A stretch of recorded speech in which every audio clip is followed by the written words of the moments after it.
Hi everybody, this is Alchemist 2 and I'm back again with another book review.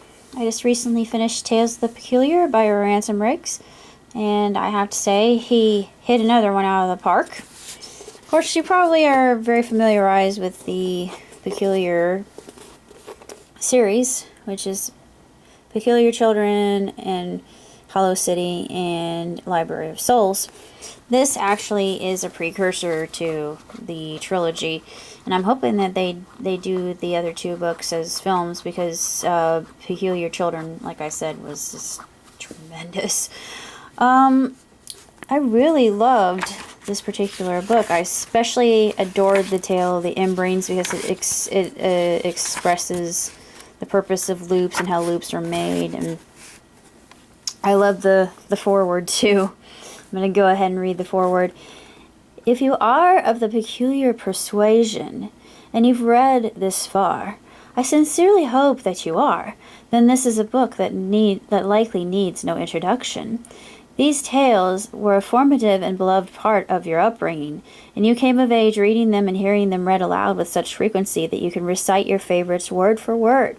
If, however, you are among those unfortunates who have only just discovered their peculiarity, or who grew up in circumstances where no peculiar literature was available, I offer this brief premiere. Tales of the Peculiar is a collection of our most beloved folklore, passed down from generation to generation since time immemorial. Each story is part history, part fairy tale, and part moral lesson aimed at young peculiars. These tales hail from various parts of the globe, from oral as well as written traditions, and have gone through striking transformations over the years. They have survived as long as they have because they are loved for their merits as stories, but they are more than that too. They are also the bearers of secret knowledge.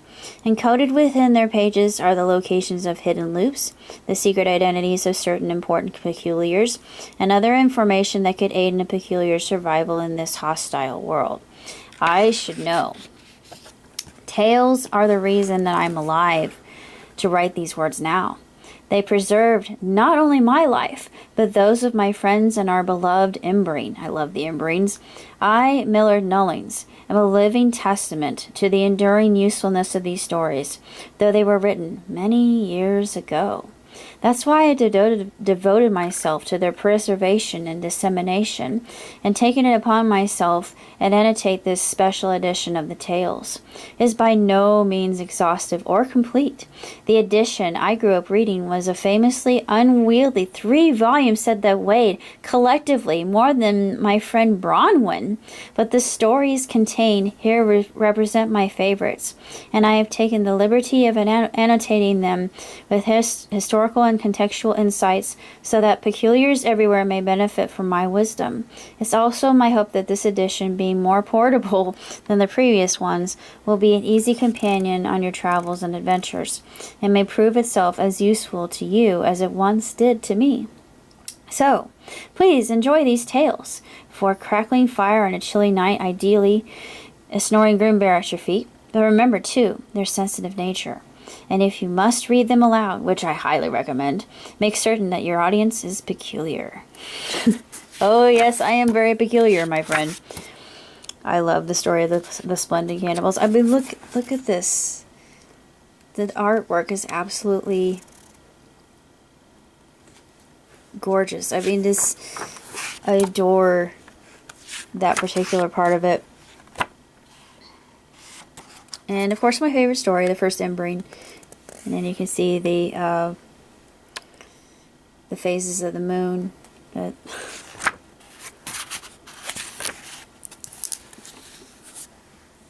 it's a very pretty looking book as well. Good hardcover.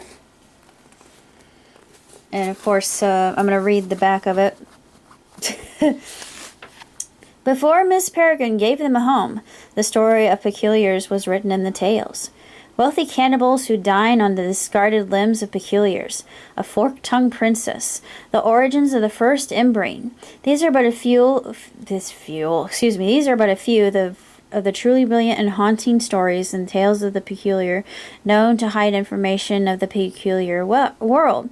First introduced by Ransom Riggs in his first selling, #1 best-selling Miss Peregrine's Peculiar Children's series. Riggs now invites you to share his secrets of peculiar history with a collection of original stories in this deluxe volumes of Tales of the Peculiar, as collected and annotated by Millard Nullings, ward of Miss Peregrine and scholar of all things peculiar. Of course, it has a picture of him in the end. I really enjoyed that too. And Ransom. Ransom just looks like a guy you want to hang out with. And of course, Andrew Davidson. I give him kudos because artwork is absolutely outstanding and is truly phenomenal. And I love this part here about Millard. And it's a picture from the movie too. Before the movie even came out, that's why I was so bowled over to get it. And I read it before I actually saw the film. Made it all the more enjoyable. It said, Millard Nullings is an accomplished philologist, renowned scholar, and a former ward of Miss Peregrine's Home for Peculiar Children. While in residence there, he earned over 20 correspondence degrees. Sounds a bit like myself, only I have 2 and 2 certificates. He earned over 20, authored the world's most comprehensive history of a single day on a small island and helped vanquish a couple of truly nasty monsters. He is allergic to Grimbeer, dander, and almond butter. He cannot be seen with the naked eye. Yeah, there's some funny things about that in the movie too, which really tickled me. But if you have read the trilogy, then you have to read Tales of the Peculiar because you're going to devour it word for word. It really is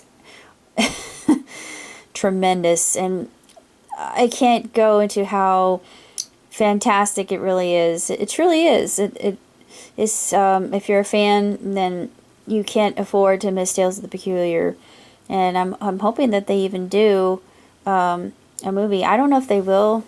And I'm thinking since Peculiar Children did so well, or it is doing well, or I'm hoping it does well, that there will be Hollow City and also Library of Souls that will come out. Because I looked at 2017 and there's a ton. I mean, I looked at all the movies that are coming out this coming year and I thought, it is good to be alive. It really is.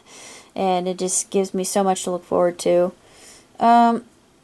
But as far as I'm concerned, I think this is one of his best books. And this, how ornate and just absolutely spellbinding and enchanting it is. And it's, of course, it has Ransom's typical dark humor, which I really enjoy. And just there were times I was reading this and I just had to chuckle, and I thought, oh, it's so British, and very wry wit, but it was truly